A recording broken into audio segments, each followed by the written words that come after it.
할매나무 라디오 드라마 된장찌개 한 그릇. 은숙이는 오늘도 아침 일찍 일어났습니다.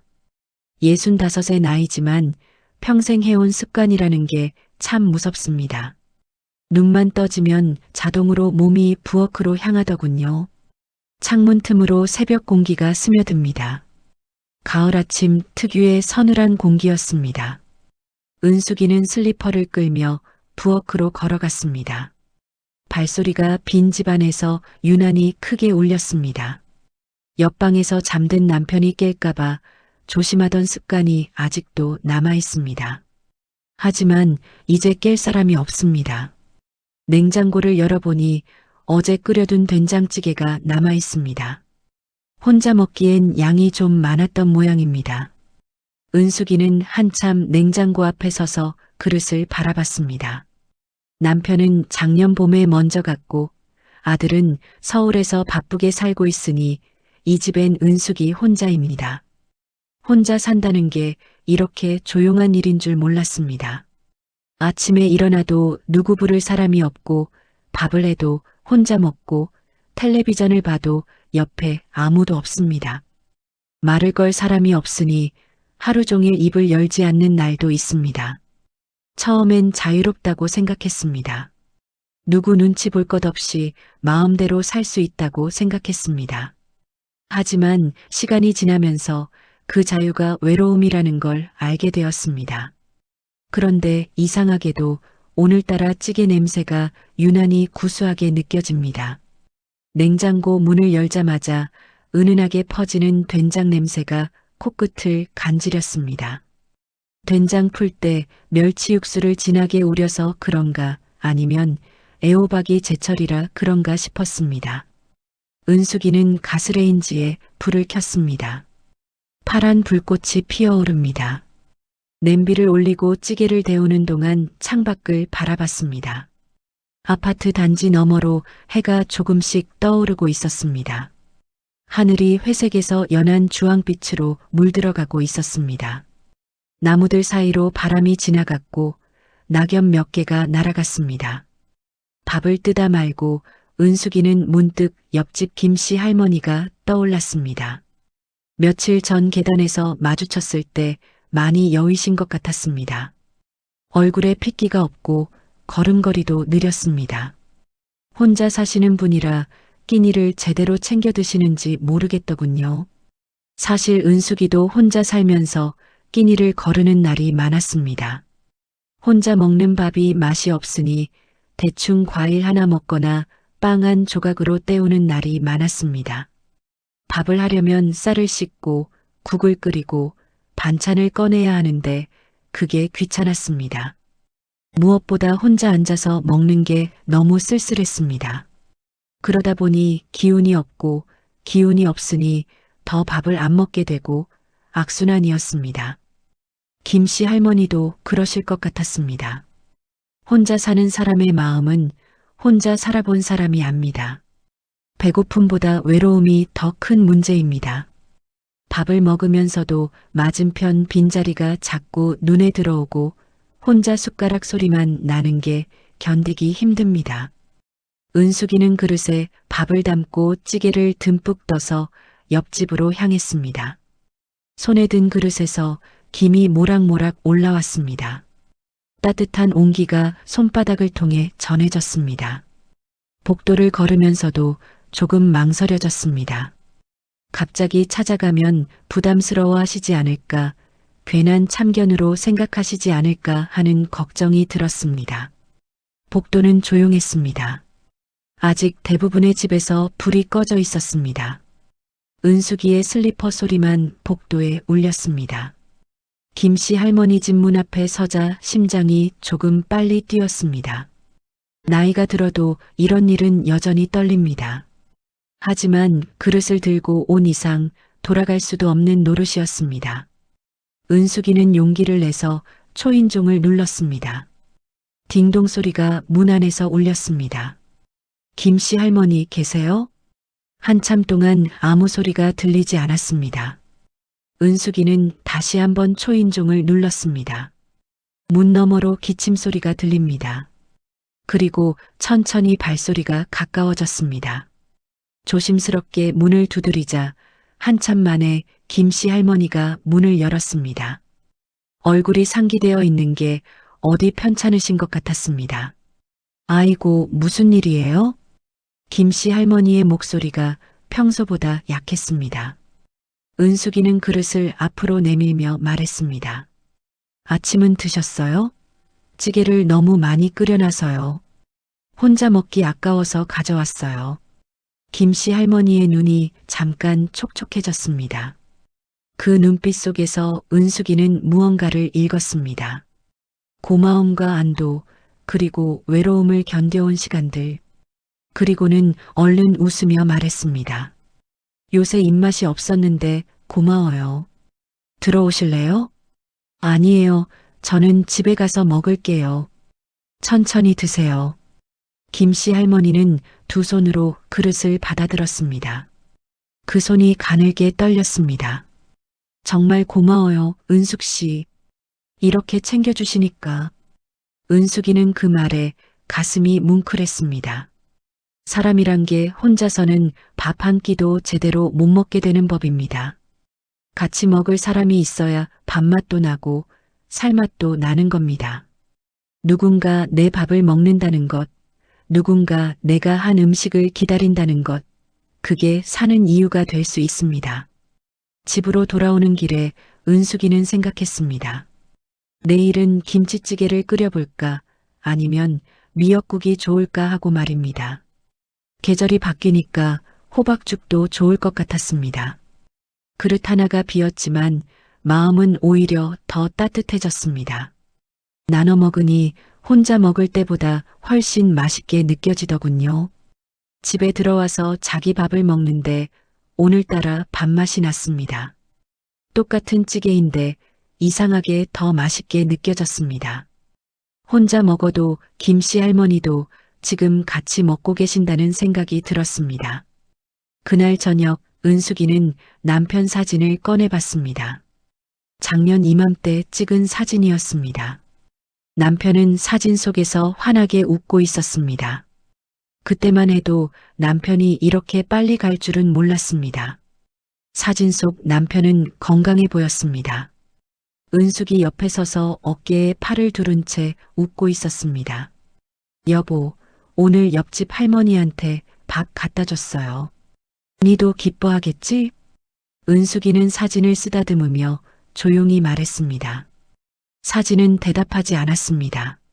하지만 은숙이는 남편이 뭐라고 말할지 알 것 같았습니다. 잘했다고, 그렇게 살라고 말할 것 같았습니다. 남편은 살아생전에 늘 이웃과 잘 지내라고 했습니다. 혼자 살게 되면 이웃이 가족이 된다고 했습니다. 창밖으로 밤이 깊어갔습니다. 은숙이는 사진을 도로 서랍에 넣고 불을 껐습니다. 내일 아침엔 뭘 끓일까 생각하며 잠자리에 들었습니다. 그렇게 며칠이 지났습니다. 은숙이는 매일 아침 조금씩 더 끓여서 김씨 할머니 몫을 챙기게 되었습니다. 처음엔 거절하시던 김씨 할머니도 이젠 자연스럽게 받으셨습니다. 사흘째 되는 날 김씨 할머니가 문을 열면서 말했습니다. 은숙 씨, 이렇게 매번 받기만 하면 안 되는데 제가 뭘 해드려야 할 텐데요. 아니에요. 어차피 혼자 먹을 것 같이 먹는 게 더 좋아요. 저도 밥맛이 나서 좋은걸요. 그 말은 진심이었습니다. 누군가를 위해 밥을 하니 아침에 일어나는 게 덜 무겁게 느껴졌습니다. 밥을 지을 이유가 생긴 겁니다. 전날 밤에 내일 뭘 해드릴까 생각하는 것도 즐거웠습니다. 재료를 사러 시장에 갈 때도 김씨 할머니 생각을 했습니다. 이 애호박이 싱싱하니까 내일 찌개에 넣어야겠다. 이 두부가 맛있어 보이니까 사가야겠다. 그런 생각들이 은숙이의 하루를 채웠습니다. 어느 날 저녁 은숙이가 설거지를 하고 있는데 초인종이 울렸습니다. 손을 닦고 문을 여니 김씨 할머니가 작은 봉지를 들고 서 계셨습니다. 저녁 시간인데도 밖에 나가셨던 모양입니다. 이거 시장 갔다가 사왔는데 같이 먹으면 좋겠어서요. 봉지 안에는 싱싱한 깻잎이 한 다발 들어 있습니다. 은숙이가 깻잎을 좋아한다는 걸 어떻게 아셨는지 모르겠더군요. 며칠 전 아침에 깻잎 얘기를 잠깐 한 적이 있었는데 그걸 기억하고 계셨습니다. 어머, 요새 깻잎이 얼마나 비싼데. 이걸 어떡해요. 그냥 받으세요. 매일 밥 얻어먹는데 이것도 못 사오면 되겠어요? 김씨 할머니의 얼굴에 수줍은 미소가 번졌습니다. 깻잎 한 다발이지만 그 속에 담긴 마음은 깻잎보다 컸습니다. 두 사람은 마주보고 웃었습니다. 참 이상한 노릇입니다. 혼자 살 땐 하루가 길게만 느껴졌는데 요즘은 해가 금방금방 지는 것 같습니다. 아침에 일어나면 김씨 할머니 생각이 나고 밥을 하면서도 김씨 할머니가 좋아하실까 생각하고 저녁에는 내일은 뭘 해드릴까 생각합니다. 그렇게 하루가 누군가로 채워지니 외롭지 않았습니다. 그날 밤 은숙이는 깻잎을 다듬으며 생각했습니다. 싱크대 앞에 서서 깻잎을 하나하나 씻었습니다. 찬물에 깻잎을 헹구는 소리, 물방울이 떨어지는 소리가 조용한 부엌에 울렸습니다. 가족이란 게 꼭 피를 나눈 사이만은 아닐 수도 있겠다는 생각이 들었습니다.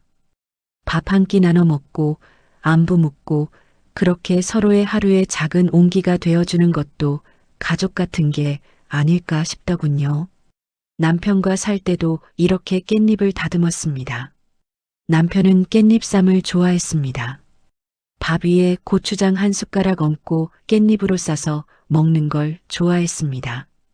그때는 당연한 일상이었는데 이제는 그리운 추억이 되었습니다. 다음 날 아침 은숙이는 깻잎 된장무침을 만들어 김씨 할머니 집으로 갔습니다. 깻잎을 한 장 한 장 양념에 버무리면서 정성을 들였습니다. 참기름 냄새가 부엌에 가득 퍼졌습니다. 그릇을 건네며 말했습니다. 어제 주신 깻잎으로 무쳤어요.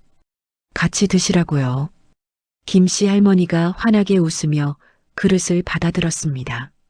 그 웃음이 은숙이 마음속까지 따뜻하게 데워주는 것 같았습니다. 주름 가득한 얼굴이었지만 웃음을 띤 그 얼굴이 참 예뻐 보였습니다. 혼자가 아니라는 것, 누군가 내 안부를 궁금해한다는 것, 그게 얼마나 큰 위로인지 이 나이가 되어서야 알게 되었습니다. 젊을 때는 몰랐습니다. 가족이 있고 바쁘게 살 때는 혼자만의 시간이 그리웠습니다. 하지만 정말로 혼자가 되고 나니 함께 있다는 게 얼마나 소중한지 알게 되었습니다. 한 달쯤 지났을까요? 어느 날 아침 은숙이가 평소처럼 찌개를 들고 갔는데 김씨 할머니가 문을 열지 않았습니다. 한참을 기다려도 인기척이 없어서 은숙이는 가슴이 철렁 내려앉았습니다. 혼자 사는 노인들이 제일 무서워하는 게 이런 순간입니다. 쓰러져도 아무도 모르고 아파도 도와줄 사람이 없는 그런 상황 말입니다. 뉴스에서 종종 나오는 고독사 이야기가 떠올랐습니다. 은숙이의 손이 떨렸습니다. 김씨 할머니 계세요? 저 은숙 씨예요. 은숙이의 목소리가 떨렸습니다. 복도에 은숙이의 목소리만 울렸습니다. 한참 만에 희미한 목소리가 들렸습니다. 문이 안 잠겼어요. 들어오세요. 은숙이는 조심스럽게 문을 열고 들어갔습니다. 거실은 어두웠습니다. 커튼이 쳐져 있어서 햇빛이 들어오지 않았습니다. 방 안으로 들어가니 김씨 할머니가 이불을 뒤집어 쓰고 누워 계셨습니다. 얼굴이 상기되어 있는 게 열이 난 것 같았습니다. 어머, 어디 편찮으세요? 은숙이는 그릇을 탁자에 내려놓고 급히 다가갔습니다. 그냥 좀 으슬으슬해서요. 괜찮을 거예요. 은숙이는 그릇을 내려놓고 김씨 할머니 이마에 손을 얹어 보았습니다. 손바닥에 뜨거운 열기가 느껴졌습니다. 이건 감기가 아니라 독감일 수도 있겠다는 생각이 들었습니다. 이게 어디 괜찮다고 할 정도예요. 병원 가야겠어요. 에이, 병원까지는 하루 푹 쉬면 나을 거예요. 약도 집에 있어요. 하지만 은숙이는 물러서지 않았습니다. 남편이 아팠을 때 괜찮다고 미루다가 결국 큰일이 났던 기억이 떠올랐습니다. 아플 땐 빨리 병원에 가는 게 최선입니다. 나이 들면 작은 감기도 큰 병이 될 수 있습니다. 택시를 불러 김씨 할머니를 부축해서 병원으로 갔습니다. 김씨 할머니는 몸을 제대로 가누지 못했습니다. 은숙이가 한쪽 팔을 잡고 천천히 걸었습니다. 엘리베이터를 타고 아래로 내려가고 택시에 태우고 병원까지 가는 내내 은숙이는 김씨 할머니를 붙잡고 있었습니다. 진료실 앞에서 기다리는 동안 은숙이는 김씨 할머니의 손을 잡았습니다. 김씨 할머니도 은숙이의 손을 꼭 잡았습니다. 그 손에서 작은 떨림이 느껴졌습니다. 두려움과 안도가 섞인 떨림이었습니다. 은숙 씨, 고마워요. 네 아니었으면 어쩔 뻔했어요. 무슨 소리예요? 당연한 거죠. 다행히 심한 감기라는 진단이 나왔습니다. 주사 한 대 맞고 약을 타서 집으로 돌아왔습니다. 택시 안에서 김씨 할머니는 은숙이 어깨에 기댔습니다. 그 무게가 가볍게 느껴졌습니다. 은숙이는 김씨 할머니가 약을 먹을 수 있도록 죽을 쓱쓱 끓였습니다. 집에 가져온 쌀과 호박으로 만든 호박죽이었습니다. 남편이 아플 때 자주 끓여주던 죽이었습니다. 냄비에서 죽이 보글보글 끓는 소리가 났습니다. 따뜻한 김이 올라왔습니다. 자, 이거라도 좀 드세요. 약 먹어야 하니까요. 김씨 할머니는 죽을 한 숟가락 뜨더니 눈시울이 붉어졌습니다. 딸이 시집가고 혼자 산 지가 10년이 넘었는데 아플 때 이렇게 챙겨주는 사람이 있으니까 꿈만 같네요. 은숙이도 코끝이 찡했습니다. 자기도 마찬가지였습니다. 남편 없이 지내는 동안 누군가 이렇게 안부를 묻고 신경 써주는 게 얼마나 고마운지 이제야 알게 되었습니다. 뭔 소리예요? 우리 이웃 아니에요. 아플 때 챙겨주는 게 당연한 거죠. 그날 저녁까지 은숙이는 김씨 할머니 곁에 있었습니다. 열이 조금 떨어지고 편안히 주무실 때까지 지켜보다가 집으로 돌아왔습니다. 창밖으로 해가 지고 있었습니다. 하늘이 붉게 물들었다가 점점 어두워졌습니다. 집으로 돌아와서 은숙이는 남편 사진을 꺼내봤습니다. 여보, 오늘 김씨 할머니 병원 다녀왔어요. 당신이라면 뭐라고 했을까요? 잘했다고 했겠죠? 사진은 여전히 대답하지 않았지만 은숙이는 남편의 목소리가 들리는 것 같았습니다. 잘했다고 계속 그렇게 하라고 말하는 것 같았습니다. 사흘 동안 은숙이는 아침 저녁으로 김씨 할머니를 돌봤습니다. 죽도 끓여주고 약 먹을 시간도 챙겨주고 빨랫감도 모아서 빨아왔습니다. 김씨 할머니는 처음엔 미안해 하시더니 나중엔 그냥 고맙다는 말만 반복하셨습니다. 일주일쯤 지나 김씨 할머니가 완전히 회복되었을 때 두 사람은 김씨 할머니 집에 앉아 따뜻한 차를 마셨습니다. 창밖으로 가을 햇살이 부드럽게 들어왔습니다. 단풍이 물들기 시작하는 계절이었습니다. 은숙 씨, 고마워요. 자식한테도 이렇게까지 신세지기 힘든데요. 저야말로 고맙죠. 혼자 있으면 하루하루가 어떻게 가는지도 모르고 그냥 흘러가기만 했는데 요즘은 사는 맛이 나요. 두 사람은 조용히 차를 홀짝였습니다. 유자차였습니다. 따뜻한 차가 목을 타고 내려갔습니다. 달콤하고 상큼한 맛이 입안에 퍼졌습니다. 그날 이후로 두 사람의 하루는 더 단단해졌습니다. 아침마다 은숙이가 밥을 들고 가면 김씨 할머니는 웃으며 맞아주었고 저녁이면 함께 산책을 나갔습니다. 동네 한 바퀴 도는 게 전부였지만 둘이 나란히 걷는 그 시간이 참 좋았습니다. 어느 날 산책을 하다가 김씨 할머니가 말했습니다. 있잖아요. 혼자 사는 게 외롭긴 해도 자유롭다고 생각했거든요. 그런데 요즘 생각해보면 자유보다는 함께 있는 게 더 좋은 것 같아요. 은숙이도 고개를 끄덕였습니다. 나도 그래요. 혼자 있으면 편하긴 한데 뭔가 허전하고 그랬거든요. 근데 이렇게 함께 있으니까 하루하루가 더 따뜻한 것 같아요. 두 사람은 천천히 집으로 돌아왔습니다. 저녁 무렵이라 아파트 단지에 석양이 비스듬히 내려앉고 있었습니다. 길 양쪽으로 가로등이 하나씩 켜지기 시작했습니다.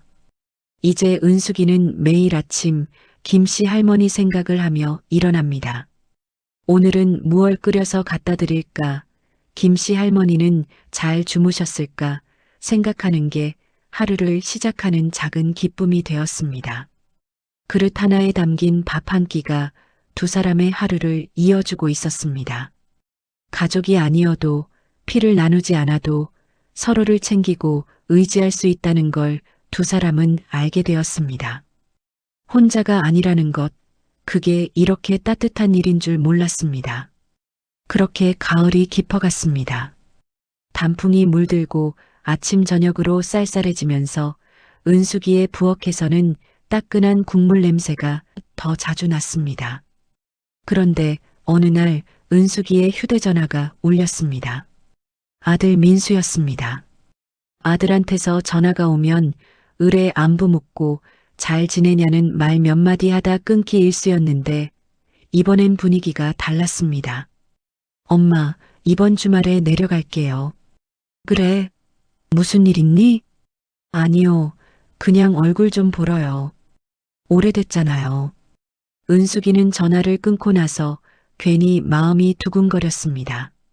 아들이 온다니 반갑기도 하고 또 한편으론 무슨 말을 하려고 오는 건 아닐까 싶어 걱정도 되었습니다.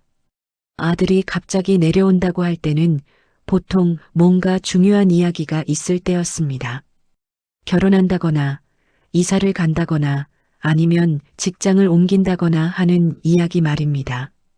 은숙이는 주말까지 며칠 동안 이것저것 생각했습니다. 주말이 되자 민수가 정말 내려왔습니다. 30대 중반이 된 아들은 여전히 바쁘게 사는 것 같았습니다. 얼굴에 피곤한 기색이 역력했습니다. 눈 밑에 다크서클이 짙게 깔려 있었습니다.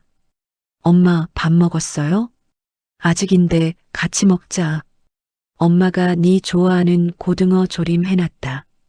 밥을 차려놓고 마주 앉았습니다. 은숙이는 아들이 좋아하는 반찬들을 가득 차렸습니다. 고등어 조림, 시금치나물, 배추김치, 된장찌개. 민수는 밥을 먹다가 조심스럽게 입을 열었습니다. 엄마, 서울로 올라오는 거 어때요? 은숙이는 손이 멈췄습니다. 숟가락을 든 채로 아들을 바라봤습니다. 아들이 무슨 말을 하려는지 대충 짐작이 갔습니다. 갑자기 왜 그런 소리를 하니? 혼자 계시잖아요. 제가 챙겨드리는 것도 아니고 이렇게 멀리 떨어져 있으니까 맨날 걱정돼요. 민수의 목소리에는 진심 어린 걱정이 담겨 있었습니다. 은숙이는 밥을 한 숟가락 떠서 입에 넣었습니다. 천천히 씹으면서 생각했습니다. 아들 마음은 고마웠지만 선뜻 대답이 나오지 않았습니다. 서울로 가면 아들과 가까이에서 지낼 수 있겠지만 여기 김씨 할머니는 어떻게 되는 걸까요? 자기가 없으면 김씨 할머니는 또 혼자가 되는 겁니다. 엄마 생각 좀 해볼게. 갑자기 결정할 일은 아니잖니. 그래도 한번 생각해봐요. 서울에 오시면 제가 자주 들를 수 있고 병원도 가까워요. 여기는 혼자시잖아요. 저녁을 먹고 민수가 김씨 할머니한테 인사를 드리러 갔습니다. 은숙이도 따라 나섰습니다. 복도를 걸으면서 은숙이는 가슴이 답답했습니다. 할머니, 안녕하세요. 은숙 씨 아들이에요. 아이고, 민수 아닌가요? 엄마 잘 모시고 있죠? 네, 그러려고 노력하는데 멀리 있어서요. 김씨 할머니가 은숙이를 바라보며 말했습니다. 은숙 씨 덕분에 나는 요새 잘 지내고 있어요. 혼자 있으면 밥도 제대로 안 먹게 되는데 매일 챙겨주시니까 든든해요. 민수는 잠깐 놀란 표정을 지었습니다. 어머니가 옆집 할머니를 이렇게 챙기고 있다는 걸 몰랐던 모양입니다. 집으로 돌아온 민수가 조심스럽게 물었습니다. 엄마, 김씨 할머니랑 그렇게 가깝게 지내셨어요? 응, 요새 매일 밥 같이 먹고 그래. 민수는 잠시 말이 없었습니다. 창밖을 바라보다가 말했습니다. 그럼 더 이상하네요. 엄마가 여기서 이렇게 잘 지내시는데 제가 서울로 오라는 게 맞나 싶어요. 네 마음은 고맙다. 근데 엄마도 생각을 좀 해봐야 할 것 같구나. 그날 밤 은숙이는 잠을 이루지 못했습니다. 침대에 누워서 천장을 바라보며 이런저런 생각을 했습니다.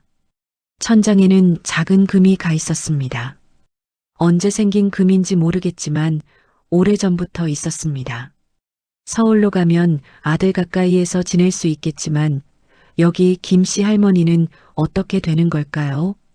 자기가 없으면 김씨 할머니는 또 혼자가 되는 겁니다. 그리고 자기도 서울에서 또 혼자가 될 겁니다. 아들이 있다 해도 아들은 출근하면 집에 없을 테니까요. 결국 어디에 있든 혼자일 바에야 적어도 여기서는 매일 안부를 묻고 밥을 같이 먹을 사람이 있지 않습니까?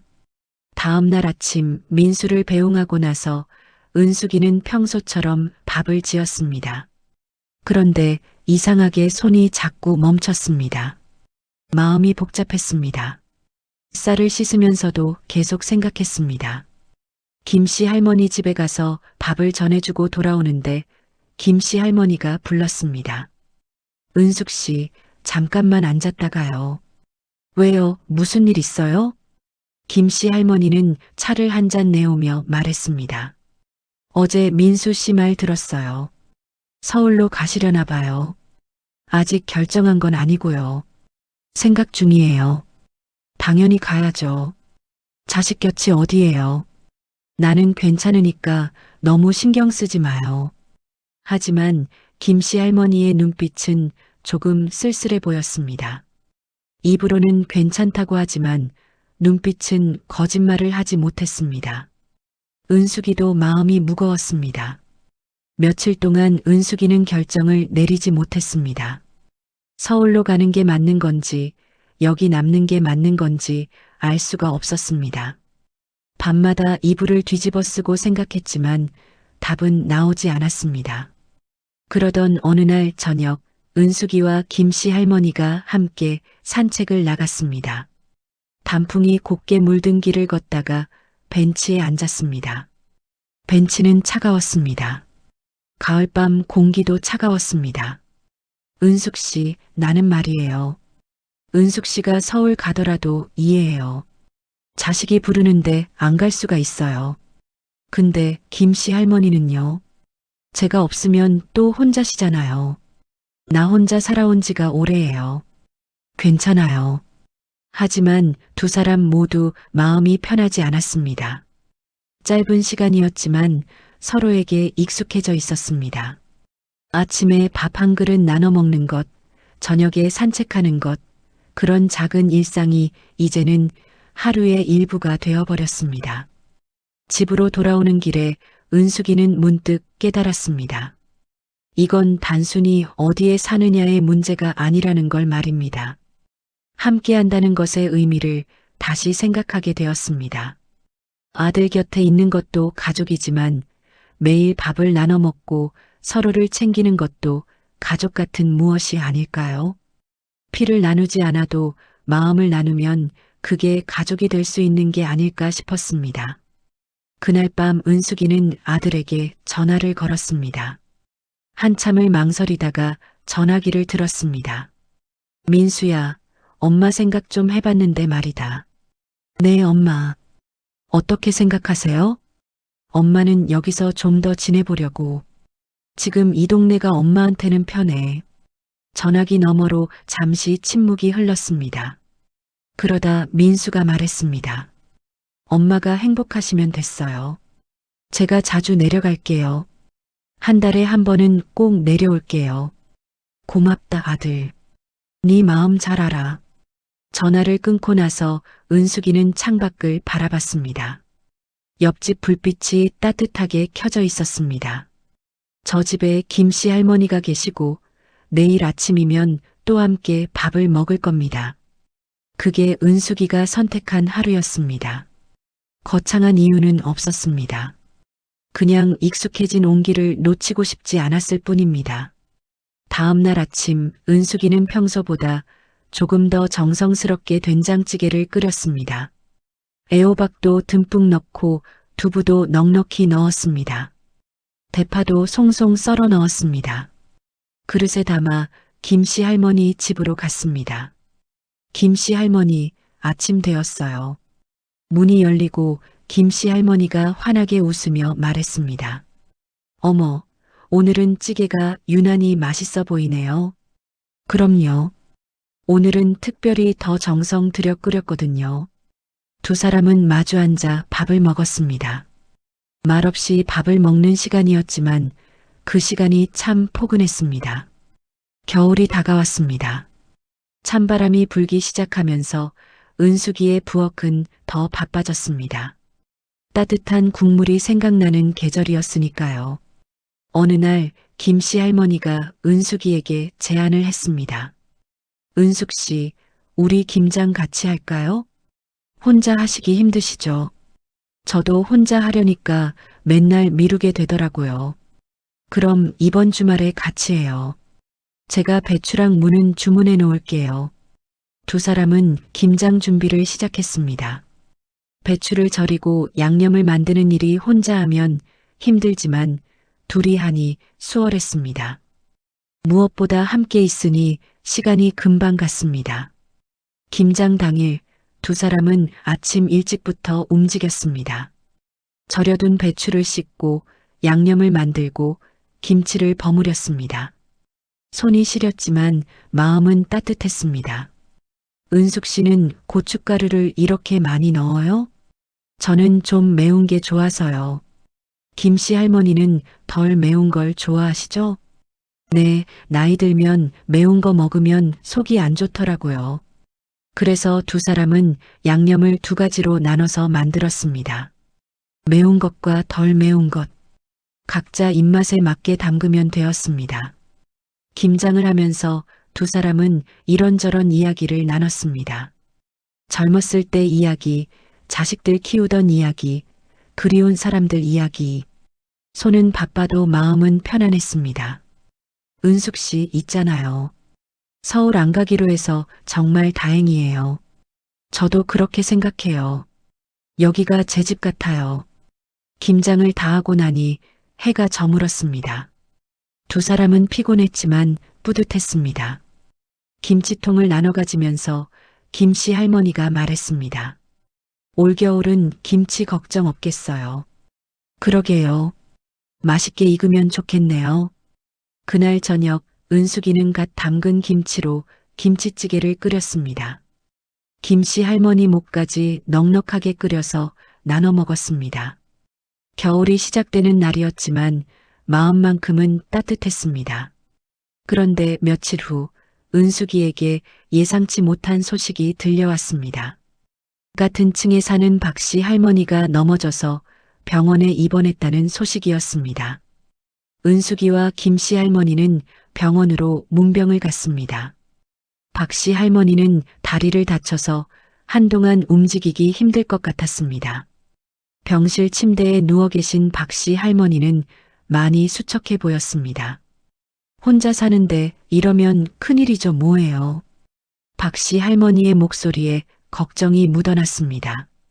딸이 있긴 하지만 지방에 살아서 당장 와서 돌봐줄 수 있는 상황이 아니었습니다.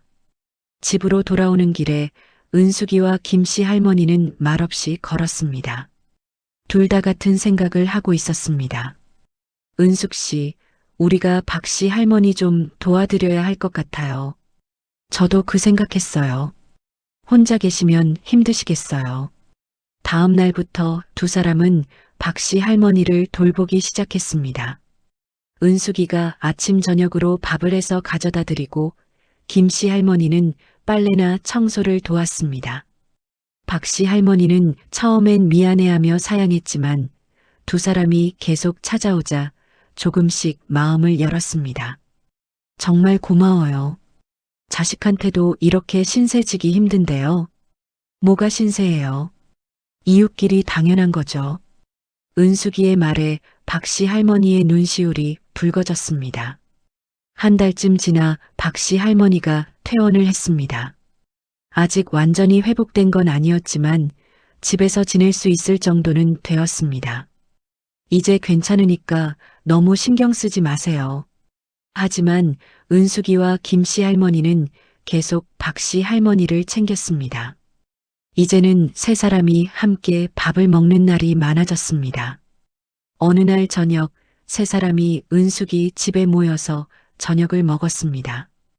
은숙이가 끓인 된장찌개와 김장김치 그리고 박씨 할머니가 가져온 생선구이가 상에 올라왔습니다. 이렇게 같이 먹으니까 밥맛이 나네요. 박씨 할머니의 말에 김씨 할머니가 웃으며 답했습니다. 그러게요. 혼자 먹을 때는 귀찮아서 대충 먹었는데 같이 먹으니까 뭐든 맛있어요. 은숙이도 고개를 끄덕였습니다.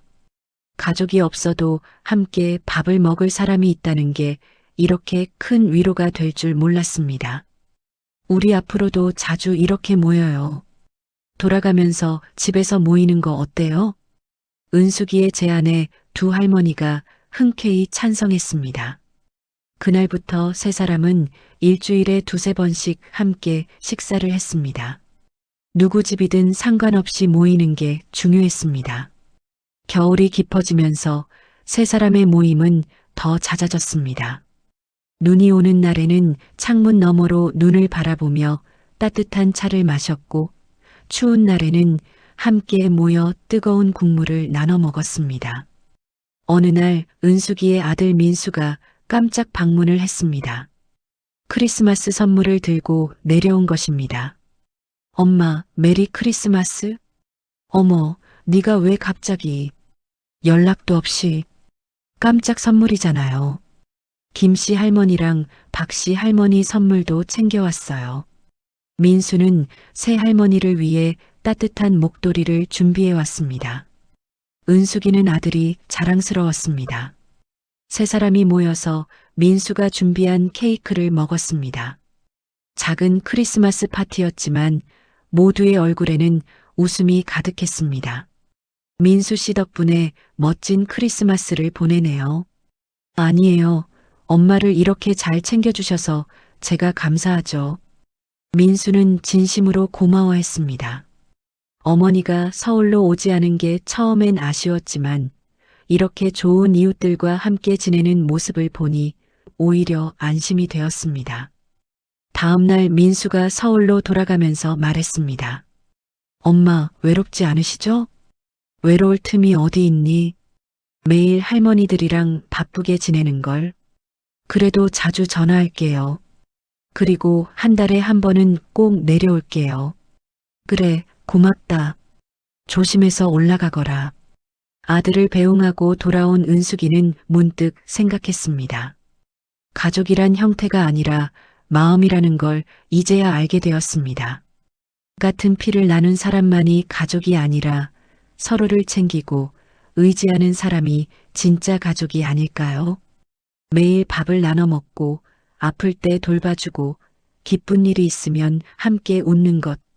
그게 가족의 의미가 아닐까 싶었습니다. 겨울이 지나고 봄이 왔습니다.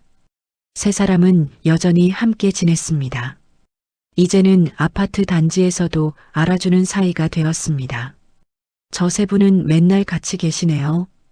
부러워요. 나도 나이 들면 저렇게 지내고 싶어요.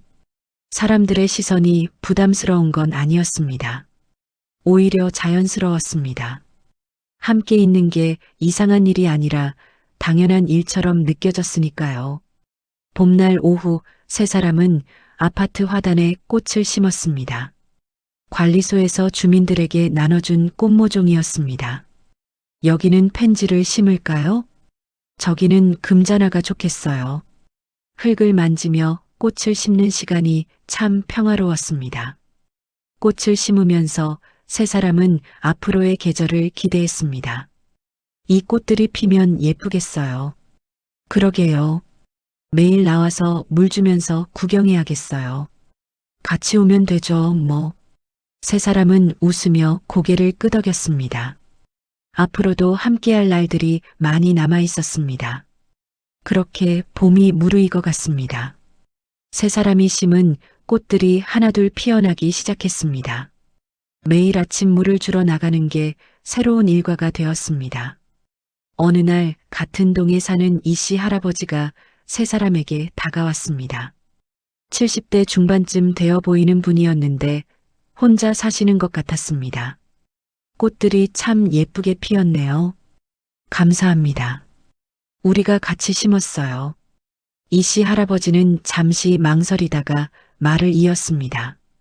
저도 꽃 좀 심고 싶은데 혼자 하려니까 엄두가 안 나더라고요. 은숙이가 환하게 웃으며 답했습니다. 같이 하시면 되죠. 우리가 도와드릴게요. 다음 주말 네 사람이 모여서 또 다른 화단에 꽃을 심었습니다. 이씨 할아버지는 젊었을 때 정원 가꾸는 걸 좋아했다고 했습니다. 오랜만에 흙을 만지니 기분이 좋다고 했습니다. 옛날엔 마당이 있는 집에 살았거든요. 거기서 온갖 꽃을 다 키웠는데 그럼 우리한테 가르쳐 주세요. 우리는 잘 모르거든요. 이씨 할아버지는 신이 나서 이것저것 설명해 주었습니다. 어떤 꽃은 햇빛을 많이 받아야 하고 어떤 꽃은 그늘에서 잘 자라고 물은 언제 주는 게 좋고 거름은 어떻게 주는지까지 네 사람이 함께 꽃을 심는 모습을 보고 다른 이웃들도 하나둘 관심을 보이기 시작했습니다. 우리도 끼워주세요. 저도 같이 하고 싶어요. 그렇게 아파트 화단 가꾸기 모임이 자연스럽게 만들어졌습니다. 매주 토요일 오전이면 주민들이 모여서 화단을 돌보았습니다. 처음엔 4~5명이었는데 점점 늘어나서 10명이 넘는 사람들이 참여하게 되었습니다. 모임이 커지면서 은숙이는 생각했습니다. 꽃을 가꾸는 것도 좋지만 함께 밥을 먹으면 더 좋지 않을까 하는 생각이 들었습니다. 우리 한 달에 한 번씩 같이 밥 먹는 건 어때요? 은숙이의 제안에 사람들이 찬성했습니다. 관리사무소에서 공용 공간을 빌려주기로 했고 첫 번째 모임 날짜를 잡았습니다. 모임 당일 각자 음식을 하나씩 가져왔습니다. 은숙이는 잡채를, 김씨 할머니는 동그랑땡을, 박씨 할머니는 나물을 준비했습니다. 다른 사람들도 김밥, 샌드위치, 떡 같은 음식을 가져왔습니다. 상을 펼쳐놓고 둘러앉으니 제법 푸짐한 밥상이 되었습니다. 함께 밥을 먹으면서 사람들은 이런저런 이야기를 나눴습니다. 혼자 살면 요리하기 귀찮아서 맨날 똑같은 것만 먹게 되는데 이렇게 나눠 먹으니까 좋네요. 맞아요. 저도 집에서는 대충 먹는데 오늘은 특별히 신경 써서 만들어 왔어요. 밥을 먹고 난 후에는 차를 마시며 수다를 떨었습니다. 나이도 다르고 살아온 이야기도 달랐지만 함께 앉아 있는 것만으로도 좋았습니다. 원래 모임은 계속 이어졌습니다. 두 번째, 세 번째 모임을 거듭할수록 참여하는 사람들이 늘어났습니다. 이제는 20명 가까이 되었습니다. 그러던 어느 날 모임에 처음 나온 최 씨 할머니가 조용히 말했습니다. 저는 작년에 남편을 보내고 혼자 살고 있어요. 외로워서 힘들었는데 이런 모임이 있다는 걸 알고 용기 내서 나왔어요. 최 씨 할머니의 목소리가 떨렸습니다. 은숙이는 그 마음을 알 것 같았습니다. 자기도 그랬으니까요. 잘 오셨어요. 우리도 다 비슷해요. 혼자 사는 게 외롭잖아요. 최 씨 할머니는 고개를 끄덕이며 눈물을 닦았습니다. 그날 이후 최 씨 할머니는 모임의 단골 멤버가 되었습니다. 여름이 왔습니다. 모임 사람들은 함께 근처 공원으로 나들이를 가기로 했습니다. 버스를 빌려서 20명이 함께 움직였습니다. 공원에 도착해서 돗자리를 펴고 앉았습니다. 각자 준비해온 김밥과 과일을 나눠 먹으며 이야기꽃을 피웠습니다. 이렇게 많은 사람이랑 나들이 오는 건 정말 오랜만이에요. 저도요. 자식들이 어렸을 때 이후로 처음인 것 같아요. 이씨 할아버지가 기타를 가져왔습니다. 젊었을 때 취미로 배웠다고 했습니다. 오래된 가요를 연주하자 사람들이 하나둘 따라 불렀습니다. 노래를 부르며 웃고 떠드는 모습을 보면서 은숙이는 생각했습니다. 몇 달 전만 해도 혼자 집에서 조용히 지냈는데 이제는 이렇게 많은 사람과 함께 웃고 있다는 게 신기했습니다. 나들이를 마치고 돌아오는 버스 안에서 박씨 할머니가 말했습니다. 은숙 씨 덕분에 우리 모임이 이렇게 커졌어요. 제가 뭘 했다고요? 다들 같이 만들어간 거죠. 아니에요. 은숙 씨가 처음 시작하지 않았으면 우리 이렇게 못 모였을 거예요. 김씨 할머니도 거들었습니다. 맞아요. 은숙 씨가 저한테 밥 한 그릇 가져다 준 게 시작이었잖아요. 은숙이는 얼굴이 붉어졌습니다. 특별한 걸 한 것도 아닌데 사람들이 고마워하니 민망했습니다. 집으로 돌아온 그날 밤 은숙이는 창밖을 바라봤습니다. 아파트 불빛들이 하나씩 켜지고 있었습니다. 저 불빛 하나하나 뒤에 사람들이 살고 있고 그 중에는 외로운 사람도 있고 힘든 사람도 있을 겁니다. 하지만 이제는 혼자가 아니었습니다. 서로 연결되어 있었습니다. 밥 한 끼를 나눠 먹고 안부를 묻고 함께 웃는 것. 그게 서로를 살게 하는 힘이 되었습니다. 가을이 다시 왔습니다. 1년 전 은숙이가 처음 김씨 할머니에게 된장찌개를 가져다 준 게 작년 가을이었으니 벌써 1년이 흐른 셈입니다. 그동안 많은 것이 변했습니다. 혼자 밥 먹던 사람들이 이제는 함께 모여 밥을 먹었고 이름도 몰랐던 이웃들이 서로의 안부를 묻는 사이가 되었습니다. 원래 모임은 어느새 정례화되었습니다. 매달 셋째 주 토요일이면 사람들이 모였습니다. 이제는 공용 공간이 비좁아서 관리사무소에서 더 큰 방을 배정해 주었습니다. 어느 날 모임에서 이씨 할아버지가 제안을 했습니다. 우리끼리만 모이지 말고 다른 동 주민들도 초대하면 어때요? 좋은 생각이네요.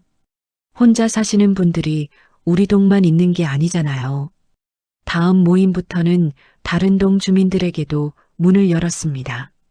게시판에 안내문을 붙이고 관리사무소에서도 홍보를 해주었습니다.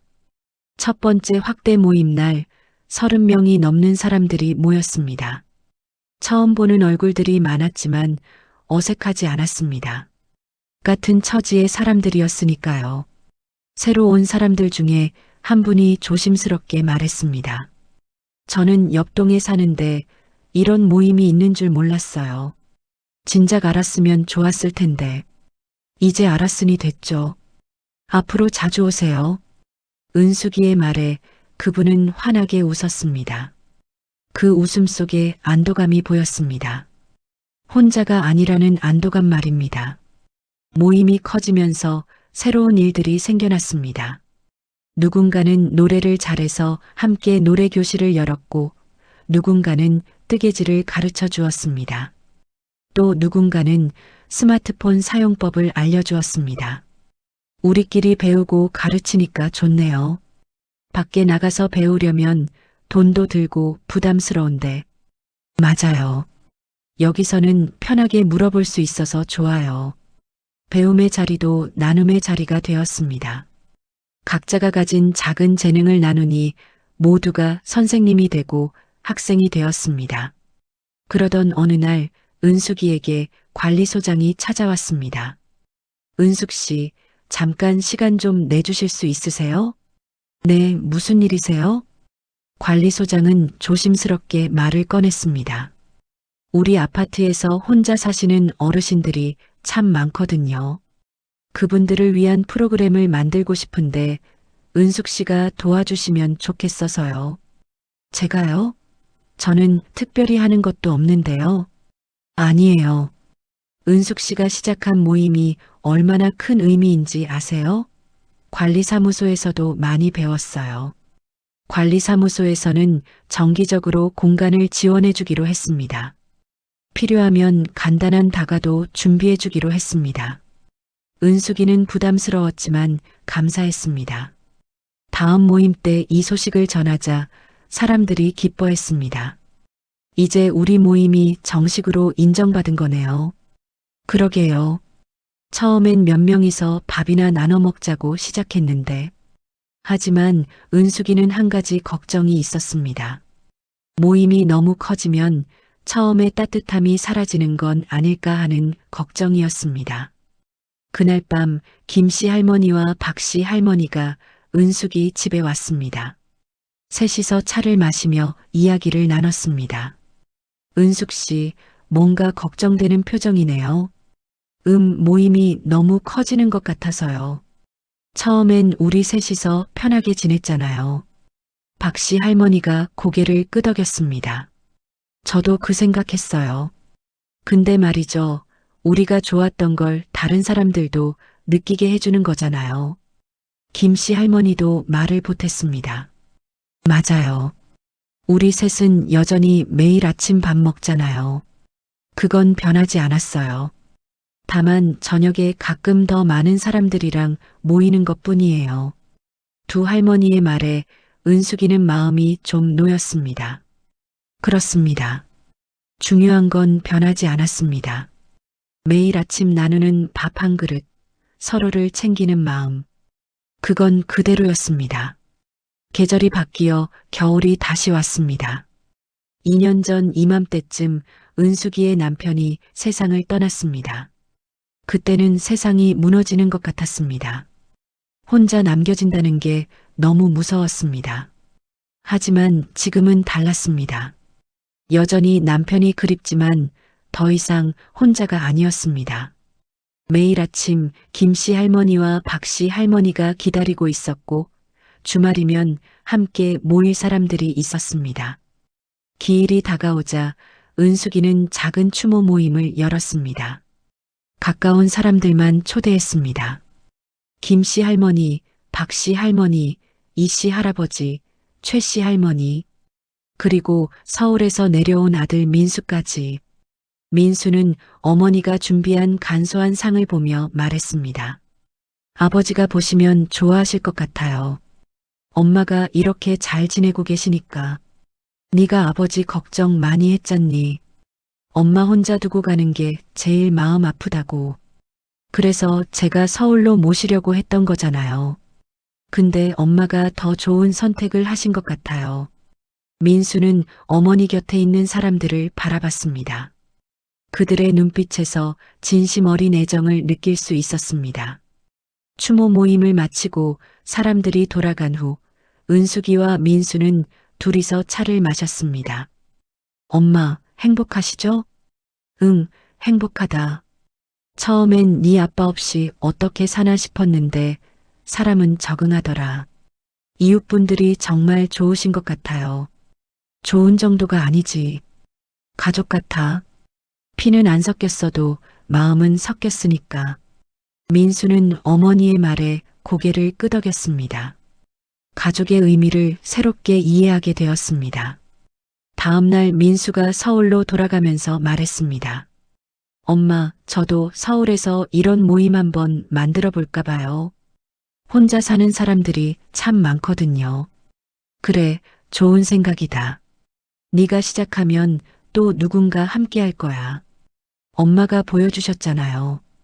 작은 시작이 이렇게 커질 수 있다는 걸. 은숙이는 아들을 배웅하며 뿌듯했습니다. 자기가 한 일이 아들에게까지 영향을 준 것 같아서 말입니다.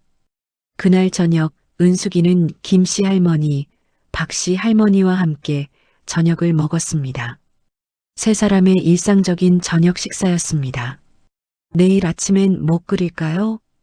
된장찌개 어때요? 요즘 또 쌀쌀해졌잖아요. 좋아요. 그럼 제가 두부 사올게요. 평범한 대화였지만 그 속에 서로를 향한 마음이 담겨 있었습니다. 창밖으로 첫눈이 내리기 시작했습니다. 하얀 눈이 조용히 세상을 덮어가고 있었습니다. 은숙이는 창밖을 바라보며 생각했습니다. 1년 전 이맘때도 이렇게 눈이 왔었지요. 그때는 혼자서 눈을 바라봤는데 지금은 함께 바라보고 있습니다. 눈이 오네요. 김씨 할머니의 말에 셋은 함께 창가로 갔습니다. 나란히 서서 눈 내리는 풍경을 바라봤습니다. 내년에도 우리 이렇게 함께 있을 수 있겠죠? 박씨 할머니의 말에 은숙이가 답했습니다. 당연하죠. 내년에도 그 다음 해에도. 세 사람은 말없이 눈을 바라봤습니다. 눈은 계속 내렸고 세상은 점점 하얗게 물들어갔습니다. 그릇 하나에 담긴 밥 한 끼에서 시작된 이야기는 이제 많은 사람들의 이야기가 되었습니다. 하지만 그 중심에는 여전히 작은 일상이 있었습니다. 매일 아침 나누는 밥, 서로를 챙기는 마음, 함께 있다는 위로. 그게 전부였고 그게 전부였습니다. 봄이 또 왔습니다. 은숙이가 김씨 할머니에게 처음 밥을 가져다 준 지 2년이 흘렀습니다. 그 사이 많은 것이 변했지만 또 변하지 않은 것도 있었습니다. 모임은 여전히 이어졌습니다. 이제는 아파트 전체로 퍼져서 60명이 넘는 사람들이 참여하고 있었습니다. 매달 모임마다 새로운 얼굴이 보였고 누군가는 이사를 가고 또 누군가는 새로 들어왔습니다. 하지만 은숙이와 김씨 할머니, 박씨 할머니의 아침 식사는 변함없었습니다. 매일 아침 누군가의 집에서 밥을 먹고 함께 설거지를 하고 잠깐 차를 마시다 헤어졌습니다. 어느 날 아침 은숙이는 평소보다 늦게 일어났습니다. 요즘 들어 아침에 몸이 무거운 날이 많아졌습니다. 나이가 드는 건 어쩔 수 없는 일이었습니다. 김씨 할머니가 전화를 했습니다. 은숙 씨, 괜찮아요? 오늘 안 오시길래. 아, 미안해요. 조금 늦잠 잤어요. 지금 갈게요. 천천히 오세요. 우리는 먼저 먹고 있을게요. 전화를 끊고 은숙이는 옷을 갈아입었습니다. 거울을 보니 백발이 많이 늘었습니다. 주름도 깊어졌습니다. 세월은 정직했습니다. 김씨 할머니 집에 도착하니 두 할머니가 밥을 차려놓고 기다리고 있었습니다. 은숙 씨 오시려고 기다렸어요. 먼저 드시지 그랬어요. 같이 먹어야 맛있죠. 세 사람은 조용히 밥을 먹었습니다.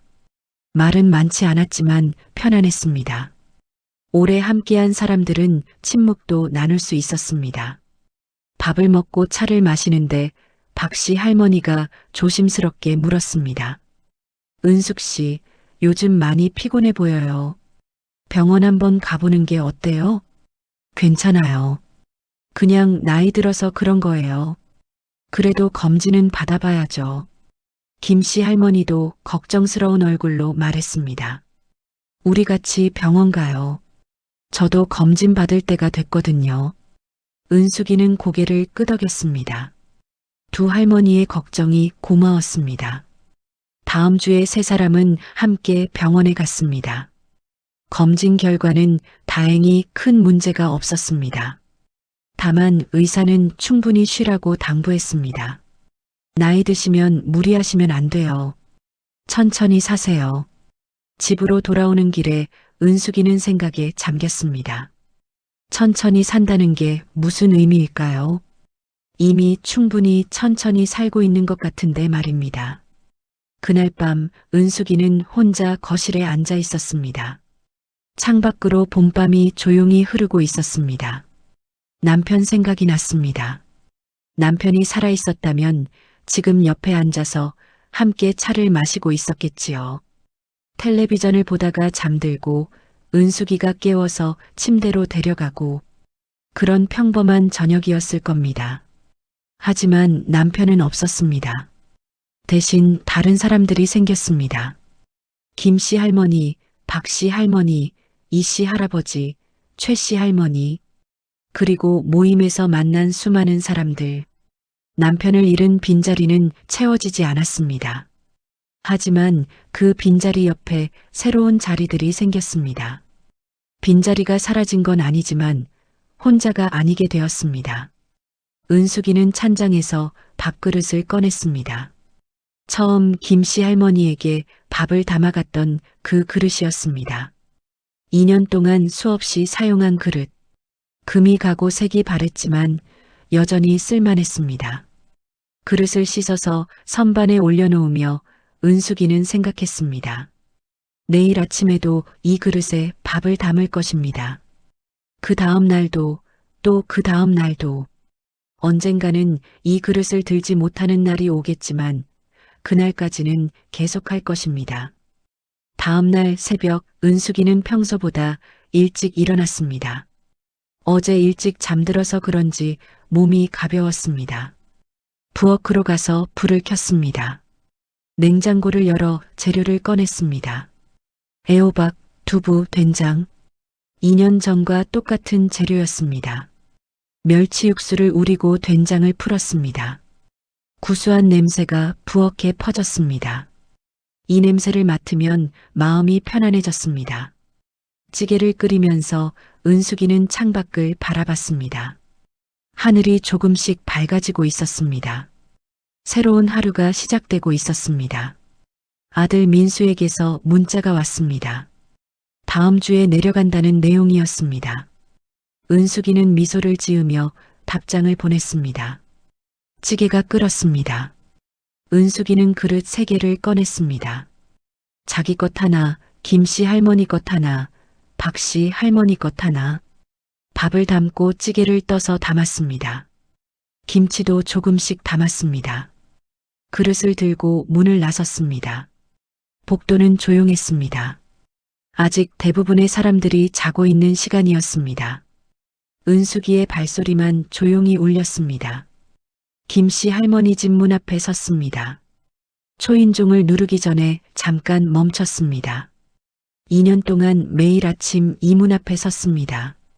처음엔 어색했고 조심스러웠습니다. 하지만 이제는 자연스러웠습니다. 마치 자기 집 문처럼 익숙했습니다. 초인종을 눌렀습니다. 문 안에서 김씨 할머니의 목소리가 들렸습니다. 은숙 씨 왔어요? 네, 문 열어주세요. 문이 열렸습니다. 김씨 할머니가 환하게 웃으며 맞아주었습니다. 박씨 할머니도 이미 와 있었습니다. 오늘은 제가 늦었네요. 아니에요. 우리가 일찍 온 거예요. 세 사람은 식탁에 둘러앉았습니다. 밥그릇이 놓이고 찌개 냄새가 퍼지고 김치 접시가 가운데 놓였습니다. 잘 먹겠습니다. 세 사람이 동시에 말했습니다. 그리고 조용히 밥을 먹기 시작했습니다. 창밖으로 아침 햇살이 들어왔습니다. 봄날의 부드러운 햇살이었습니다. 식탁 위로, 세 사람의 얼굴 위로, 그릇 위로 햇살이 내려앉았습니다. 밥을 먹는 소리, 숟가락이 그릇에 닿는 소리, 가끔 나오는 작은 웃음소리. 그것이 이 아침의 전부였습니다. 그리고 그것으로 충분했습니다. 은숙이는 밥을 한 숟가락 떠서 입에 넣었습니다. 구수한 된장찌개 국물이 입안에 퍼졌습니다. 2년 전과 똑같은 맛이었습니다. 하지만 지금 이 순간은 2년 전과 달랐습니다.